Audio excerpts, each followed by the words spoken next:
Jama'a assalamu alaikum, barkanmu da warhaka, barkanmu da sake saduwa da ku a cikin wannan shiri namu wanda muke karanto muku littafi mai suna Dahuwar mutum. Littafin shahararriyar marubuciya wato Khadija S. Muhammad Matarje. Dahuwar mutum kashi na 36. Idan ba ku manta ba, na tsaya ne inda nake ba ku labarin. Na san na yi laifi hakika, amma ki bar ni in faɗa miki uzurina kuma ki bari in gaya miki dalilina. Don Allah ki yi magana. Please ki yi haƙuri ki saurare ni Billy. Har zuwa wannan lokaci yana share mata hawayen da suke zubowa daga cikin idananta wanda suka ki tsayawa.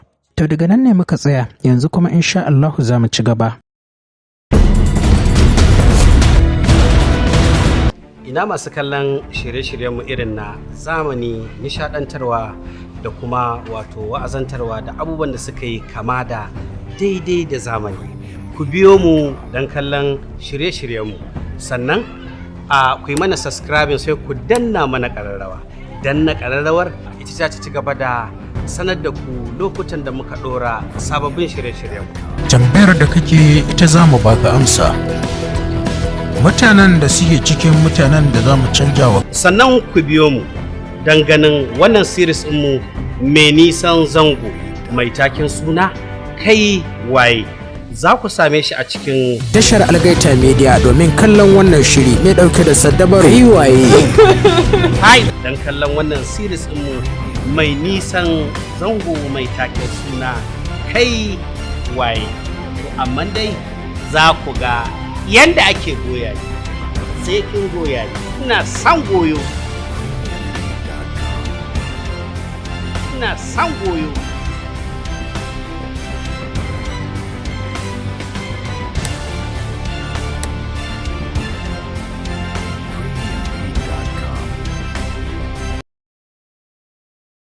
Bismillahirrahmanirrahim. Da sunan Allah mai rahama mai jin kai muke fara dukkanin lamari. Allah muna roƙonka yadda muka fara lafiya, Allah ka samu gama lafiya.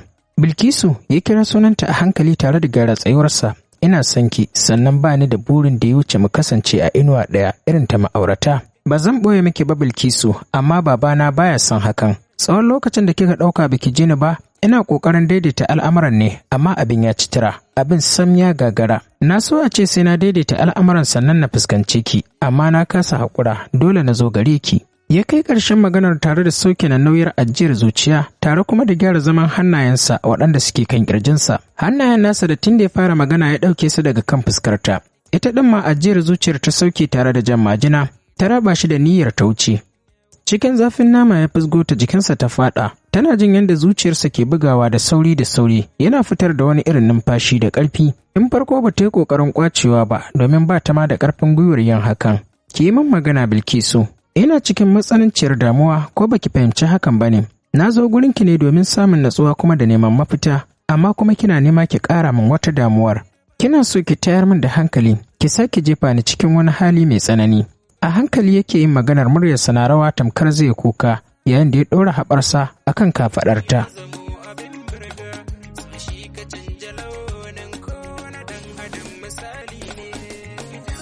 A hankali ta rika jin ɗaman saukar hawayensa a gadon bayanta. Dama abu mafi sauƙi, mafi kuma saurin yi a wurin Jebi shine kuka, domin baya iya jure hayaniya ko kuma matsalolin yau da kullum. A yanzu ma da Jebi gaba ɗaya diga ya biya saki sai ka ce ƙaramin yaro. Abin da ta fahimta da Jebi shine gaba ɗaya bai san gwagwarmayar rayuwa ba. Gaba ɗaya kwata-kwata Jebi bai san faɗi tashi na rayuwa ba ma shi da ilimi akan irin waɗannan matsalolin, ko kuma yadda zai iya daure su idan sun taso masa. Jin jikinsa ya saki sosai ne ya sanya ta samu damar janye nata jikin. Sai a yanzu ne ta samu damar ƙare masa kallo, sanye yake cikin bulu ɗin boyel mai shara-shara. Kallo ɗaya za ka yi masa haƙiƙa ka tabbatar da cewa yana cikin damuwa.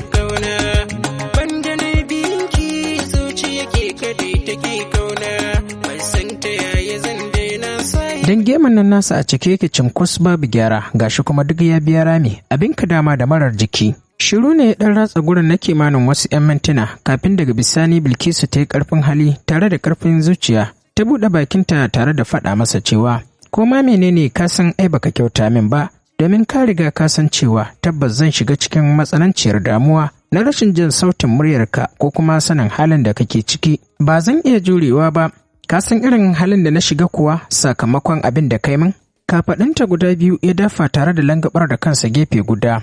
cikin irin salon shagwabarsa ya ce I'm sorry please, na fa ba da haƙuri fa. Amma abin da nake so shine ki ɗauka a zuciyarki. Na shiga irin halin da kika shiga fiye da sau 100. Hannayensa ta soke daga kan kafaɗarta, lokaci guda kuma tana zumbura baki. I'm sorry please. Harara ta jefa masa, ya ce na yi rashin wannan hararar taki. Ina matuƙar son ki Bilkisu, ba zan kuma gaji da faɗa ba. Ni ban san ta yaya zan iya fara rayuwa da wata mace daban baki ba. Babana kuma ya kasa ganewa, ya kasa fahimtar abin da nake faɗa masa.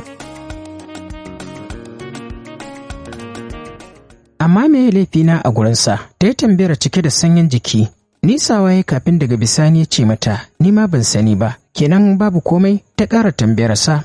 Numfashi ya ja tare da busar da iska mai ƙarfi, sannan ya ci gaba da cewa, wai kawai akwai nisa tsakanin birnin Kebbi da Zaria, kuma shi bai san kowa ba da zai bincika masa akan sanin wace ce ke.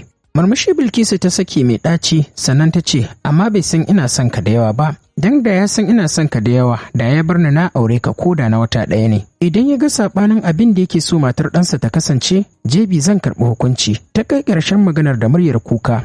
Jikinsa ya mutu likis, yana ji a cikin zuciyarsa, ina ma a ce yana da damar da zai ɗaura wa kansa aure. Tabbas da a daren nan zai yi haka. Ya ɗago kansa tare da kallonta ya ce mata Bilkisu, mamana da sauran 'yan uwana suna son ki, shin me zai hana mu yi auren mu ko da shi bai amince ba?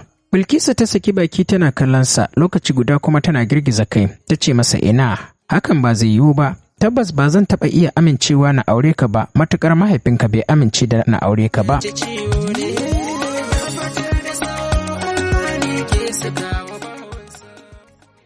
Muna buƙatar sanya albarkarsa a cikin wannan aure namu jebi. Idan har muka yi aure ba tare da sanya albarkarsa ba, wannan na nuna cewa akwai matsala a tattare da zaman auren namu. Ba zai sako da sauƙi ba Bilkisu, har yanzu akwai sauran lokaci jebi. Zai iya sakowa a koda yaushe, mu je mu ci gaba da addu'a kawai. Komai zai daidai insha Allahu. Na san yadda mahaifina yake Bilkisu, ki amince mu yi auren mu daga baya zai yarda da mu. Wannan shine dalilin da yasa na zo wajenki. No jebi, al'amarin nan ba zai taɓa yiwuwa a haka ba.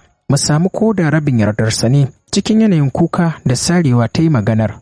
Dogon tsaki jebi ya ja tare da zuba bango idanu, duk wata damuwa da tashin hankali sun bayyana akan fuskarsa.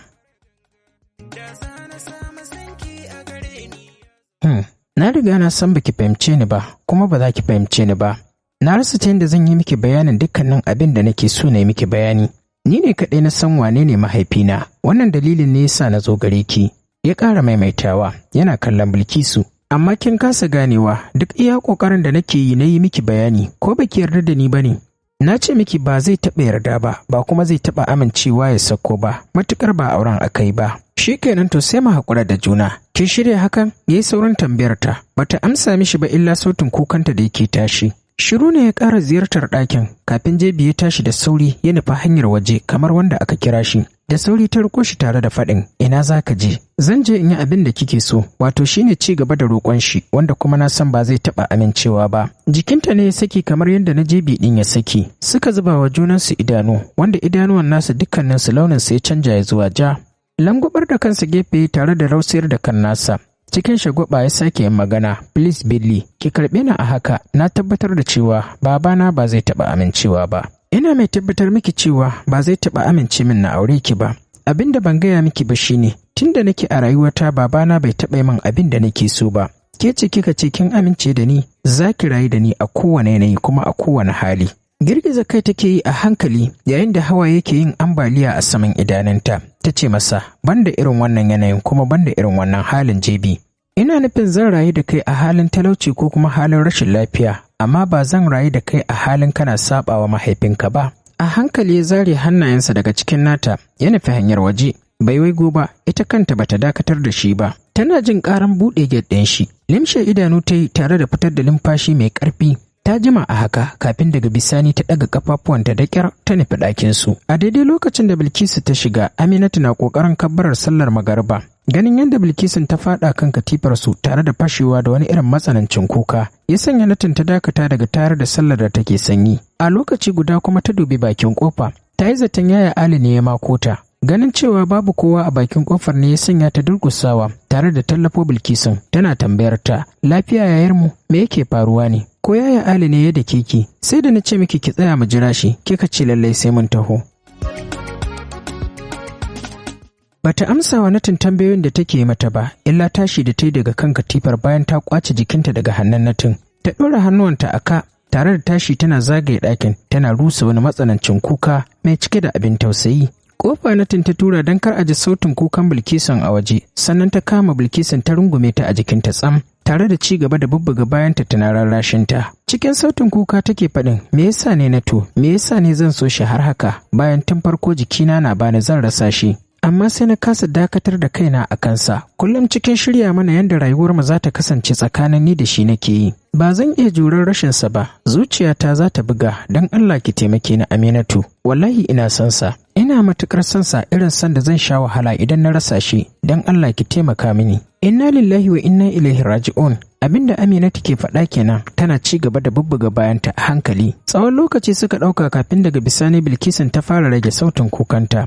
Dalili kenan da ya sanya Natin ta zaunar da ita a gefen katifa, ta ci gaba da rarrashinta. Sannan ta tashi ta fita zuwa kicin ta kawo mata ruwa mai sanyi. Sosai ta sha ruwan sanyin ruwan ke ratsa kowace gaba ta jikinta.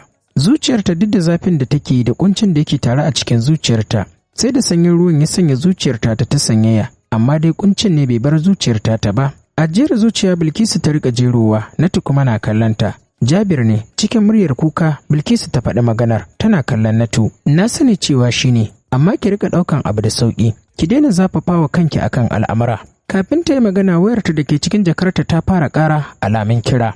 Natu ce ta fito da wayar daga jakarta tare da nuna mata sunan mai kiran. Ganin cewa kiran Seb ne, ya sanya ta ce Natu daga wayar. Tana sallah, abinda Natu ta faɗa kenan bayan ta ɗaga wayar. Kun dawo ne? Natu ta bashi amsa. Amma komai lafiya? Natu ta sake bashi amsa. Idan ta idar da sallar ki ce mata ta kira ni, to zan faɗa mata. Daga haka suka ajiye wayar a tare. Shigowar mama ne ya sanya dukkaninsu suka zira wa kofar idanu suna kallo. Ita kuwa Bilkisu tana ƙoƙarin daidaita kanta. Idan mama a kansu tana kallon su, ta ce har Jabirin ya tafi? Ya tafi, Natu ta bata amsa. Amma shine ko ruwa ba a kai masa ba? Cikin ƙarfin hali Bilkisu ta ce wai sauri yake yi. To ya can gidan su Samira, me ya faru? Mama ta kuma tambaya. Babu komai, wannan karan Natu ce ta bata amsa. Mama ta yi murmushi mai ɗauke da abubuwa kala daban-daban, sannan ta ce musu, idan kun gama ɓoye abin da kuke ɓoyewa, to ku fito ku tace wannan kunun ayar. Bata jira cewarsu ba ta fice daga ɗakin. Dukkaninsu sun fahimci cewa ranta ya ɓaci, don haka Natu ta tashi da sauri ta bi bayanta. Ganin Aliyu tsaye a falo ya sanya ta yi saurin tsayawa cike da fargaba. Hannayensa zuba a cikin aljihu yake kallonta. Me ya faru? Dama antinmu ce ta ce mu taho. Tambayar tasa ba nan ta dosa ba, amma sai ya ce mata kira min ita. Cikin minti ɗaya Bilkisu ta ƙaraso falon, ɗan nesa da shi kaɗan ta durƙusa kanta a ƙasa. Hakan nan ta ji zuciyarta ta kuma karyewa, hawayen da take ƙoƙarin ɓoyewa ta ji ya ƙara ƙoƙarin fitowa. A hankali hawayen ya ci gaba da ɗiga a ƙasa. A nitse ya gama karantarta sannan ya koma kan kujera ya zauna. Ke da waye, shiru ta yi sai dai ta yi amfani da bayan hannunta wajen ɗauke hawayen da ke kan kuncinta. To jama'a, duka kuma anan za mu dakata, sai kuma idan Allah ya kama mun zagayo inda za ku ji mu ɗauke da ci gaban wannan labari. Sai dai muna fatan za ku danna mana subscribe akan tashar mai suna farin ciki Hausa Novel da kuma Algaita Media TV akan YouTube.